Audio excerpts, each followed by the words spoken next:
AV discordance. So what I'm going to show you just more and more examples of those that you mentioned. So let's go to the subtle defects. It's the most common corneal heart disease in children, and when you make a fortune where you are crossing the valves and also the septum here, and if you look at the septum from the right side, you can have a defect in the just below the elliptic pulmonary valve, or what we call subpulmonary VSD, and between the tricuspid and the pulmonary valve is a membranous VSD, and those below the tricuspid valve, AV valve, is a canal defect, and the rest is a muscular defects. So in a four-chamber view, it's quite easy to spot the AVSD and the muscular septal defects, but the outlet septum sometimes is not easily seen on the four-chamber view, except if unless the VSD is quite big. Okay, but sometimes a small VSD is quite difficult to diagnose in neutral because the right ventricle and left ventricle pressures are almost equal, so it's quite difficult to see the true flows.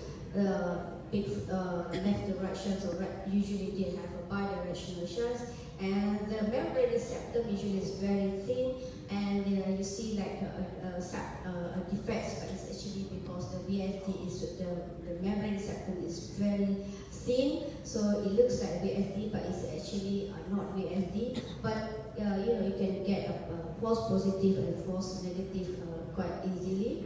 And as I said, the outlet VSD usually is quite difficult to see on the four-chamber view alone. We have to do the outflow tract view to see the outflow tract or the subarterial defects. So you can see here if a huge gap here between in the ventricular septum. So this quite easily seen the membranous septum. Then you can see we put the color, you can see both red and blue, and it shows that a bidirectional shunt across this large VSD because the pressure in both sides are equal. And then you can see that you can spot there's a black hole there, so you should suspect there's probably an apical VSD there. You can put the color, you can see there's a couple of shunts across there that could be a multiple muscular VSDs.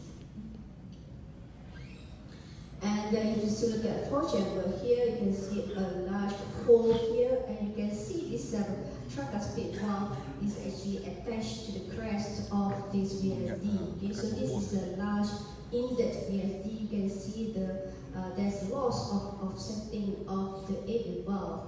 So you can see this is a large indent VSD, and you can zoom to it. You can see this valve is actually attached to the septum. If you put color, you can see the blue and red across, showing you the bidirectional flow across this VSD, and there's a mild tricuspid rehabilitation. So this is VSDs that you can see on the four-chamber view. And if you see this view here, so this patient was referred for a large VSD, but this patient did not have it's just a PMO. You can see the right ventricle is dilated, and see some dropouts there. And when you put the color, you can see there's a flow across here. If you can see that, another thing that you can see in this patient is that this is a aorta, and this is the left atrium. You can see this pulmonary, there's a vessel or there's structures in between the left atrium and the aorta here, and you can see that this vessel does not enter the left atrium. So this patient actually has a VSD there, and there's possibility of, and this patient had anomalous pulmonary venous drainage. So this is very important. When you scan the four-chamber view, obviously, usually the aorta is quite close to the left atrium, and if you see the separation between the aorta and the suspect the anomalous pulmonary venous return. So if you say that it looks like a four-chamber view, the VSD is very tiny, but if you just angulate to towards the aortic valve, you can see that this VSD is bigger than what is actually the size bigger than what you see on the four-chamber view. So sometimes in the membranous VSD, you have to tilt upwards to look at the outflow tract to see the extent of the membranous septum. Sometimes it can be quite big. So you want to tell the mother that this one, if it is bigger than the aorta or half of the aorta, usually there is a high likelihood that the patient may need to have a VSD closure as in the infantile period. Okay, another subtle defects that you can easily see on the four-chamber view is the retroventricular subtle defect or canal defect. The ABSD can be divided into a partial ABSD, transitional, or complete ABSD. What does it mean is that where is the atrial the shunt is only at the atrial level or at the ventricle level, you say it's a partial ABSD. And in this partial ABSD, you have a defect, you have two inlets. So you have one either atrial level or ventricle level, and you have two inlets. So there are in the complete ABSD, you have a huge ABSD here, the defects between the atrial and ventricle, and you have only one inlet, one big AV valve. Whereas in the between, you can see there's two AV valves, but there's also a small VSD and ASD. So sometimes we call it intermediate or transitional ABSD. So what is the common features of this ABSD is that the AV valves is at the same level. Okay? So this is a very good screening to look at the ABSD. Just giving you examples, you can see that it's left ventricle, right ventricle, there's a huge defect here. And you see during systole, if it's stop and scroll, you can see this AV valve at the same level, and you can see there's two openings. So this is a partial ABSD, a primary ASD. Another example where you have a large VSD here. There's a large ASD, but there is a primary septum which is intact, and you have two inflows. So this patient has partial ABSD with inlet ABSD. So this is a large inlet ABSD or partial ABSD. Okay, you can see here you got two inflows. There's a large VSD there. There's a PFO or ASD later on, which is not difficult to determine now, but you can see that there is intact the primary septum there. But the primary ASD can be mistaken. You look at this, it can be also mistaken. In this patient, you might think that it's a primary ASD, but this is not primary ASD. This is the presence of the left SVC which trains into coronary sinus. What you see here is that when you just angulate your probe to the baby's stomach, you can see this one is actually a large coronary sinus because the left coronary sinus drains into the coronary sinus. The left SVC drains into coronary sinus. And in the four-chamber view, sometimes you can see this rounded vessel here. In the left atrium, it's a cross section of the left as we see there. So it can be mistaken as a primary VSD. So this another patient here, you can see there's the AV valve on the same level. You can see there's a small VSD. You can also hear ASD there, and then you can see there's a corneal attachment on the crest there. So you see the flow is this is a VSD. But you can see there's two inlets, okay? Both on the left and the right, there's two inlets. So this is a transitional ABSD. So there's a defect here, there's a defect here, there's a defect there, but there's a two inflow. So this is what we call the intermediate ABSD. And this, I think everybody probably can spot this quite easily, where you can have a large ABSD here. You can see that, you see again here the AV valve on the same level, okay? And you see that is during systole, you see large VSD, and during vessel, you can see only one inlet, one inflow. Okay? So this is a large VSD. Usually is associated with Down syndrome, and you can also have other lesion associated with Down syndrome. So that's the sample defect. And another thing that you can spot on the four-chamber view when there is a one chamber one ventricle is bigger than another. So you can see here, this is the left side, right side here. You can see this one is small, this one is right. You can see huge single atrium here. And also in this patient, you can see there's a aorta is quite further away from the atrium. There's a mass there, there's a vessel there in between. So this patient has unbalanced VSD, and a very highly probable possibility, and this patient had is also pulmonary venous anomalous pulmonary drainage, and this is part of the also heterotaxia. Well, in other this patient can see this right side here is also small because this AV valve also opens into the left ventricle. The left AV valve also opens into the left ventricle, and it's what we call a double inlet left ventricle. So single ventricle usually is not a true single ventricle. Usually one ventricle is smaller than another, or one is hypoplastic. Okay, so now there's a defects, and another thing that you can spot on a four-chamber view is that the small right ventricle. Well, so in a small right ventricle, the reason for small ventricle because there is not much flow into the right ventricle, because there's an absent or small tricuspid valve, or there is absent outflow or severely stenotic or severe obstruction of the outflow tract. So differential diagnosis would be those with critical or severe pulmonary stenosis, or those with pulmonary atresia with intact ventricular septum, or those in the tricuspid atresia. And in tricuspid atresia, usually you have to have a VSD to allow the blood to pump out. Okay? So this is a small ventricle, but in other occasions you can also have a large right ventricle. So like Dr. Shin had shown before, there's two most common cause of the large right ventricle, right-sided chambers is those with Epstein anomaly, and also dysplastic valve or this tricuspid valve dysplasia.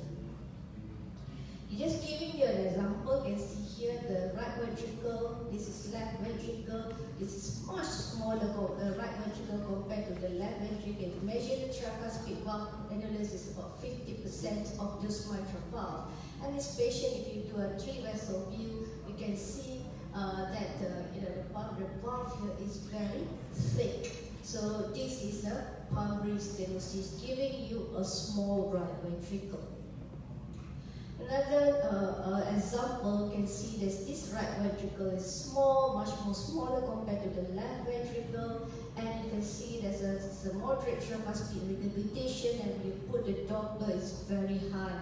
So here, when the Doppler, the velocity is very high, the differential diagnosis is that there must be an obstruction to the outflow tract. Right ventricle also is either is critical pulmonary stenosis or pulmonary atresia with intact ventricular septum. And you do a 3-vessel view here, you can see the superior pulmonary arteries are smaller than compared to the aorta, and you can see there's a reversal flow from the PDA into the pulmonary artery. So this could either be a critical pulmonary stenosis or pulmonary atresia with intact ventricular septum.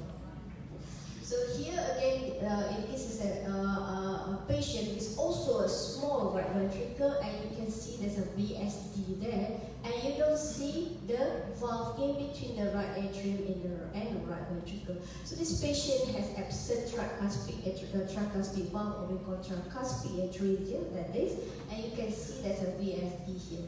So this VSD, if it is large, then you need to, the next step that you need to do is to show where the outflow tracks from this. So in this patient, you can see that the flow will be from the right to the left ventricle and to the right ventricle then. Okay, and the outflow tracks, you can see from this left ventricle, this is small right ventricle, it flows there, this is aorta, okay, and you do the outflow tract, pulmonary artery, the small artery comes from the small right ventricle. So this patient has a tricuspid atresia with normally related pulmonary artery. Another example of tricuspid atresia here, the VSD here is moderate size on that view.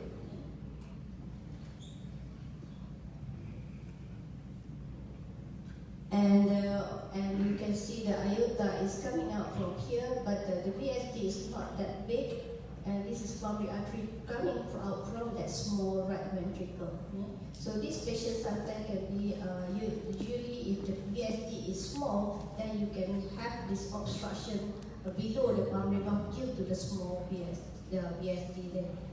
Usually the patient is quite comfortable at birth and sinus but quite comfortable, but you need to reassess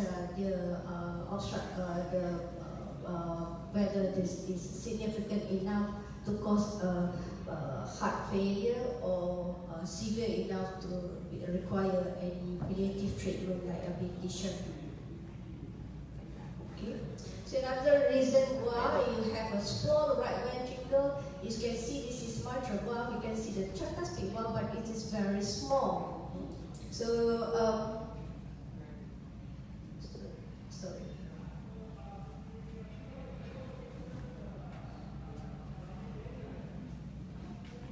Okay, so here you can see the tricuspid valve is very small, and you can see the measurements here. It's much smaller because but there is a flow, so there's a tricuspid stenosis, there's a VSD. So another reason the tricuspid, the RV can be small in either tricuspid atresia or tricuspid stenosis in this patient. Okay? And in this patient, he have as we see the aorta here, the pulmonary valve in between, so he had a transposed great arteries. And you can see that there's I'm not sure you can appreciate that, but this is a PDA that retrogradely fill up the pulmonary artery. So that this patient has a tricuspid stenosis, VSD, DGA, and also pulmonary atresia. Okay, next we go to what causes the right side to be large. Okay, so again, is either spine anomaly or tricuspid valve dysplasia. To differentiate it is in the dysplastic valve, the position of the tricuspid valve is usually normal, but the valve is dysplastic or very thick. Give you a few examples. So you can see there's the heart on the right side, the chambers is very dilated, but the tricuspid valve insertion here is at the normal side, and the valve is very thick. You can see that there's very severe tricuspid regurgitation here. And if you put the Doppler, you can see the velocity is low velocity as compared to the post-obstructed lesions where you can get the velocity is high. Okay. Another example, you can see here the septal leaflets is very thick and is plastered to the AV valve, but the position is still at this normal side. You can see there severe tricuspid regurgitation. So this is this plastic tricuspid valve, and you can see how the heart is very big, almost wall-to-wall heart there. But this patient, compared to the previous one, you can see there's nothing, no leaflet on the septal here. Same patient, you can only see the large anterior leaflet here, but there's no leaflet here. And then here you can see that the severe tricuspid regurgitation, almost hollow cystic PR here, and this is spine anomaly of tricuspid valve. You see how the heart is very big. It's cardiomegaly. This is a 20 weeks old baby. You can see the heart is already this big, okay? and you see there is a absent septal leaflet here, and you see the tricuspid valve regurgitation is very severe. So this patient had intraneutral there. Okay, so that's the right heart lesion. You can have a big right side or small right heart. But you can also have a left side lesion where you can have a small left ventricle. It could either be because of the pulmonary mitral atresia or absent or severe left ventricular outflow tract obstruction, or in a coarctation of aorta. So you have a small left ventricle. So look, it's either because of the mitral atresia or mitral stenosis, critical aortic stenosis, or hypoplastic left heart syndrome, and coarctation of aorta is other diversions. So in the four-chamber view, you can see that the disproportion size between the left and right ventricle can either have a small right ventricle, but you can also sometimes have a huge ventricle but poor function. Okay, and usually the endocardium is very bright, what we call because of the subendocardial ischemia, and what we call it endocardial fibroelastosis. And depending on the severity of outflow tract obstruction, you can have a bidirectional shunt, or you have a left to right shunt across the PFO. So that gives you a clue that this is probably likely to be a severe outflow tract obstruction. There's some examples. This patient can see the left ventricle is small and very, very bright. It looks like the ventricle is not pumping very well. And you can see the outflow tract. There's a small aortic valve there. You can see the acceleration flow across that. So this patient has a severe aortic stenosis. And this patient also has a mitral regurgitation, and you can see that this very bright endocardium. You can see the acceleration across the left outflow tract there on the aortic valve. So this is another aortic stenosis, severe aortic stenosis, that you can get this reversal flow into the ascending aorta there. And usually the PA is very, very large. Okay. Another example where the left side is very poorly contracting, and then you can see there's a bright endocardium there. LE is very dilated. Look at the outflow tract; it is very, very tiny, very small. So this is a very severe aortic stenosis. This patient also has a HYROPS. And what you see here is that there's a left to right shunt across the PFO. So you see you have the so severe mitral regurgitation. In the four-chamber view, if you have the left to right shunt across the PFO, always think of the left side obstruction. And the three-chamber view here, you can see there's reversal flow in the transverse arch, and also very tiny jet across the aortic valve there. Okay.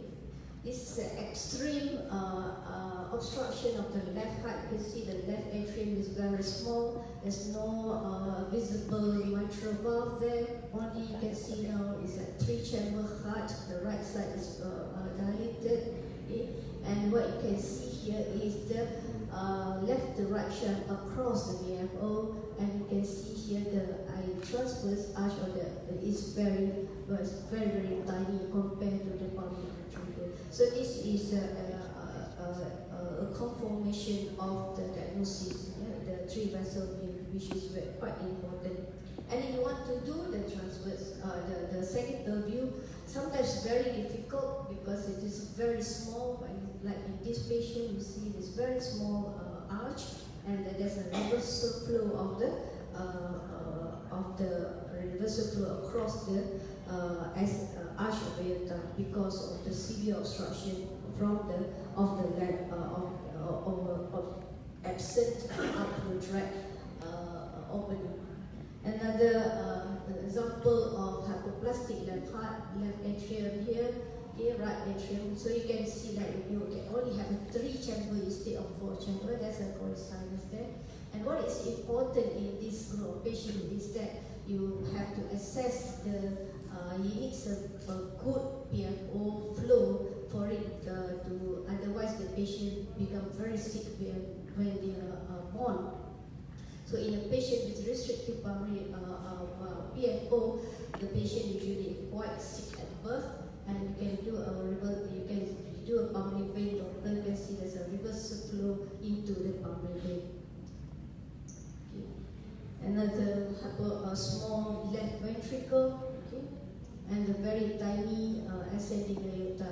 You can see that there be a very bad pulmonary venous flow. So this patient is usually very sick at birth. Okay. So in summary, in the four-chamber view, you can see quite a lot of things. You can see a subtle defects at the VSD or EVSD. You can see those with single ventricle, like a double inlet left ventricle, unbalanced AVSD. You can see if in a small right heart chamber, your differential diagnosis would be those with critical aortic stenosis or PERBS or tricuspid effusion. In a big right heart chambers, usually caused by Epstein or dysplastic tricuspid valve. But you have a left side which is small, is either hypoplastic left heart syndrome or either due to the mitral or aortic atresia, or it's a critical aortic stenosis or coarctation of aorta. Yeah?